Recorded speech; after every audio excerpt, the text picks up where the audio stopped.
Hey guys, let's get more news about Dallas, but first, don't forget to subscribe and leave your like. Disastrous Cowboys season, from jury duty to blinding sun. Maybe the first sign of trouble for the Dallas Cowboys came in training camp. It's the beauty of the National Football League. When you think you've seen it all, sometimes things like this happen, Coach Mike McCarthy said a day later. It's a very unfortunate situation. Thankful no one was hurt.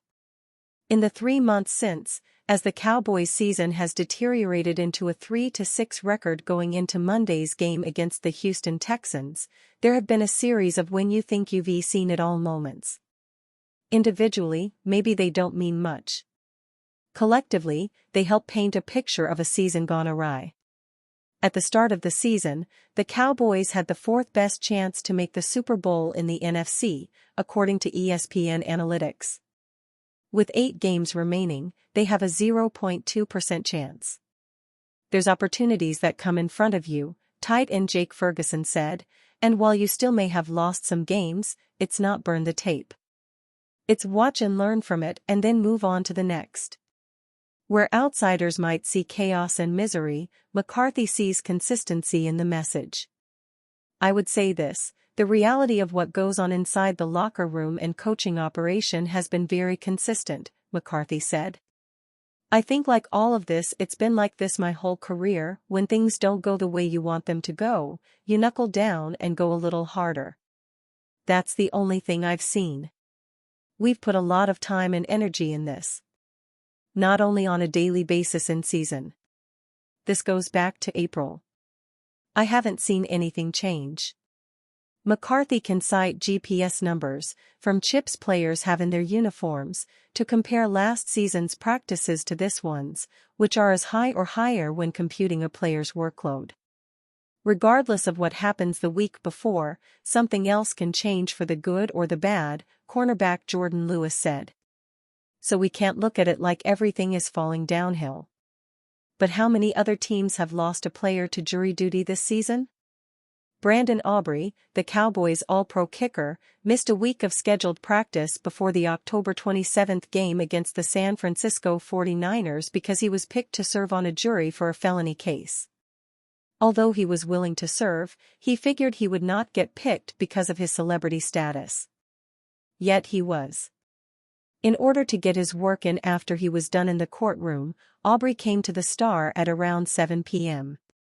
On the first day, he was unable to kick indoors because there was an event inside Ford Center.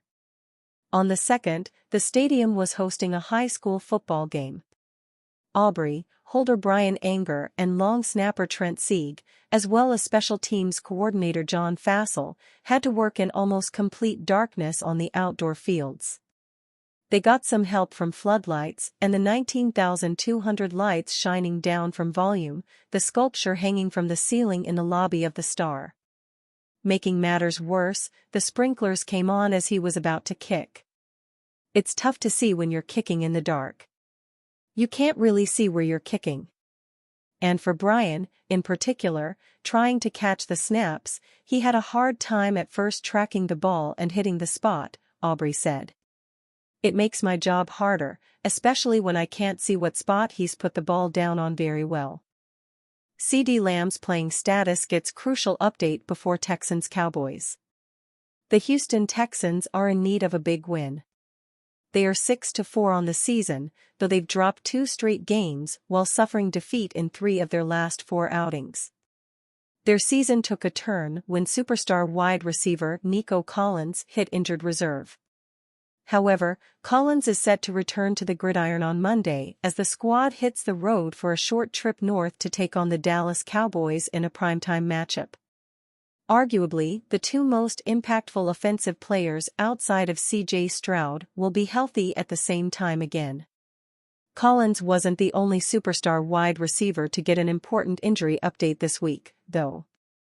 Cowboys wideout CeeDee Lamb will also be active and healthy, despite suffering back spasms, for the Lone Star State battle.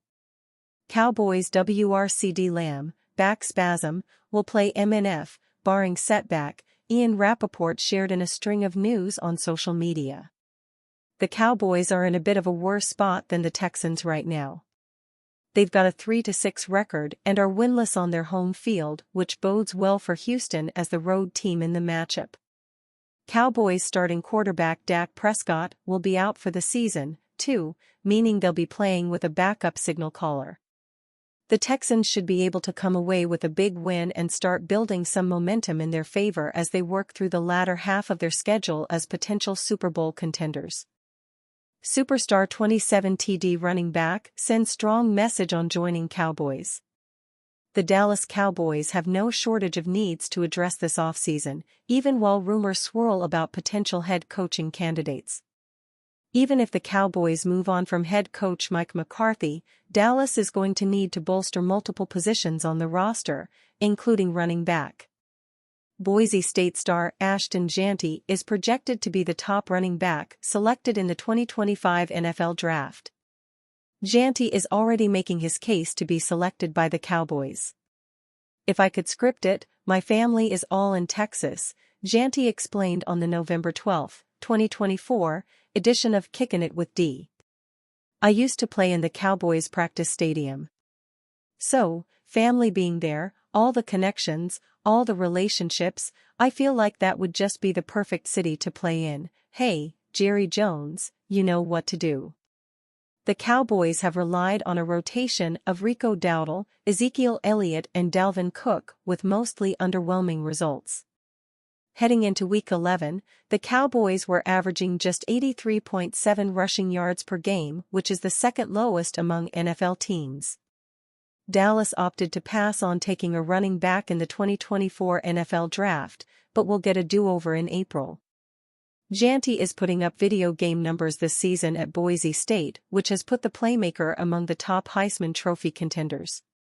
Through the first 12 weeks of the college football season, Jeanty has 256 carries for 1,893 yards and 26 touchdowns. Jeanty has also added 17 catches for 98 receiving yards and a TD through the air. If the Cowboys want to land Jeanty, it will likely need to be with the team's first-round pick. Athlon Sports' Luke Easterling has the Cowboys selecting Jeanty with the number 11 pick in his latest mock draft. Jerry Jones made the mistake of ignoring the running back position this past offseason, and his team is paying the price with an unbalanced offense that puts way too much pressure on a lackluster passing game, Easterling wrote on November 14. "This is early for a running back, but Jeanty is the kind of prospect who is worthy of this spot. He's a three-down back who excels at creating extra yards and big plays after contact." For context, Easterling has Jeanty as the only running back being selected in the first round.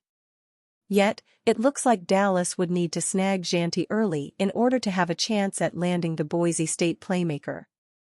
This would mark the earliest the Cowboys have selected a running back since taking Ezekiel Elliott with the number 4 pick in the 2016 NFL Draft. As for Elliott, the star's return to Dallas after one season with the New England Patriots has not gone as planned.